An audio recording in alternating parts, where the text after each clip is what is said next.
পাবদা মাছটা অনেকটা তেলতেলে হওয়ার কারণে কিন্তু আমরা অনেকেই খেতে চাই না, বাট এভাবে ভুনা করলে কিন্তু অনেক মজা লাগে। আসসালামু আলাইকুম এভরিওয়ান, আজকের রেসিপিতে আমার ছিল পটল ভাজা আর পাবদা মাছ ভুনা।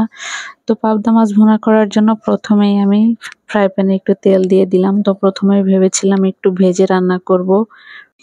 বেশিরভাগ সময় আমি কিন্তু কাঁচা মাছটাই রান্না করি, যেহেতু এই মাছটা অনেক নরম থাকে, ভাজার কোনো প্রয়োজন হয় না। তো তারপরও আলিফ একটু ভেজে দিলে খেতে পছন্দ করে, সেই জন্যই ভাবছি একটু ভেজে তারপরে রান্না করব। কিন্তু শেষ পর্যন্ত আর আমি ভেজে রান্না করিনি, বেশ অনেকগুলো পাবদা মাছ ছিল। তো প্রথমে একবার ফ্রাই প্যানে দিয়ে দিয়েছি পাবদা মাছগুলো, তারপরে অন্য ফ্রাই প্যানে দিয়ে দিয়েছি পটল। এদিকে উল্টাতে গেছি, দেখি সম্ভবত তেলটা একটু ভালো করে গরম হয় নাই, সেই জন্য পাবদা মাছগুলো আমি ঠিকঠাক মতো উল্টাতে পারিনি। তারপর হচ্ছে এদিকে অন্য একটা প্যানে পটল দিয়ে দিয়েছি, সেগুলো একটু উল্টিয়ে পাল্টিয়ে দিচ্ছি। আর এদিকে তেলটা আমি একটু ঘুরিয়ে ঘুরিয়ে দিচ্ছি। আর রান্না করার আগে আমি সব মশলা, পেঁয়াজ রসুন সব কিছু আগে থেকে গুছিয়ে নিয়েছি। তো তারপরে মাছটা উল্টাতে না পেরে ফ্রাই প্যান ধরেই নামিয়ে নিয়েছি। তো বাকি যে মাছগুলো ছিল সেগুলো আমি আর ভাজিনি, সেগুলো কাঁচাই রেখে দিয়েছিলাম। আর যে মাছগুলো তেলে ভাজতে গিয়েছিলাম একটু ভেঙে ভেঙে গিয়েছে। তো তারপরে কি আর করার, পেঁয়াজ রসুন একটু পেঁয়াজ মরিচ একটু ভেজে নিচ্ছি। তারপরে একটু মরিচের গুঁড়া, আদা রসুন পেস্ট, জিরা বাটা সব কিছু দিয়ে তারপর আমি মশলাটাকে ভালো মতো কষিয়ে নিব।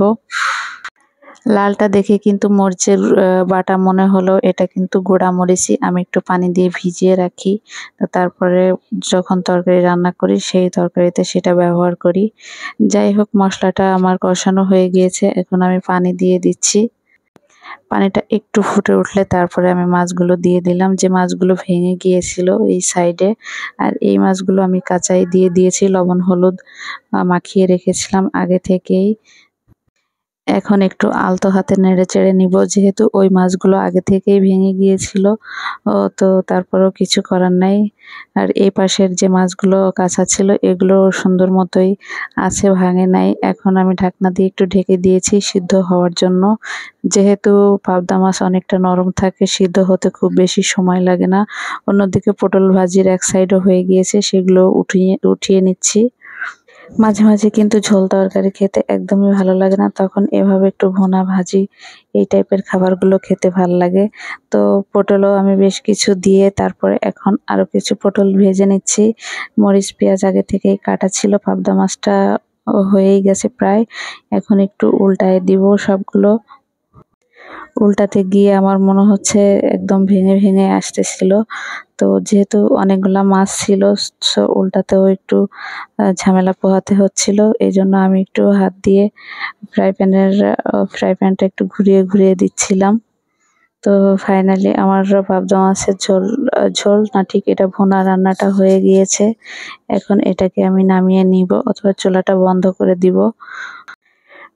ঢাকনা দিয়ে ঢেকে রেখেছি। এখন হচ্ছে আমি কড়াইতে ফ্রাই প্যানে আর একটু তেল দিয়ে দিলাম। এখন মরিচ আর পেঁয়াজ কেটে রেখেছিলাম সেটাই ভেজে নিচ্ছি। পটলটাকে একটু ভাজি করে নিব।